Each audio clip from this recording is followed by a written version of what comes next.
क्या आपके पास कभी ऐसा कोई कीमती सामान था जो आपके घर में था, लेकिन समय के साथ जब आप उसे रोज देखने लगे तो उसकी असली कीमत भूल गए? जो चीज शुरू में बहुत कीमती लगती है वह अगर हमारी आदत में आ जाए तो सामान्य लगने लगती है। कभी कभी ऐसा लोगों के साथ भी होता है। जो लोग हमेशा हमारे साथ होते हैं हम उन्हें सामान्य मान लेते हैं और उनकी कद्र करना भूल जाते हैं।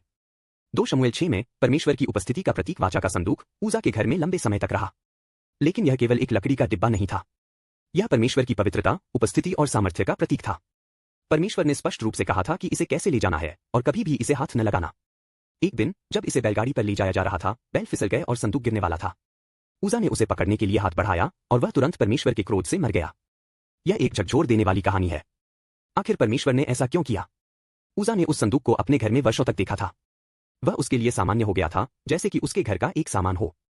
मूल हिब्रू भाषा में हाथ बढ़ाना का अर्थ कुछ को अपने अधिकार में लेना भी होता है। उजा ने परमेश्वर की पवित्रता को हल्के में लिया। उसने उसे एक सामान्य वस्तु की तरह देखा। लेकिन इसके बाद वह संदूक ओबेदेदोम के घर गया। वहां परमेश्वर की उपस्थिति का आदर और भय किया गया। परिणाम स्पष्ट था, परमेश्वर ने ओबेदेदोम के घर को आशीष दी। उजा और ओबेदेदोम के घर के बीच अंतर था, परमेश्वर के प्रति उनका रवैया। और यही अंतर एक को न्याय और दूसरे को आशीष लेकर आया। यह संदेश हमें एक गहरी सच्चाई सिखाता है, परमेश्वर केवल एक दोस्त नहीं है जो जब चाहो मदद करे। वह पवित्र है। हम उसे हल्के में नहीं ले सकते। हमें आदर और भय के साथ उसके पास आना चाहिए। लेकिन परमेश्वर हमसे दूर नहीं रहा। उसने हमें अपनी पवित्रता दिखाने के लिए यीशु को भेजा। यीशु ने हमारे पापों का दंड क्रूस पर उठाया ताकि हम निडर होकर परमेश्वर के पास आ सकें। क्रूस वह स्थान है जहां परमेश्वर की पवित्रता और प्रेम मिलते हैं।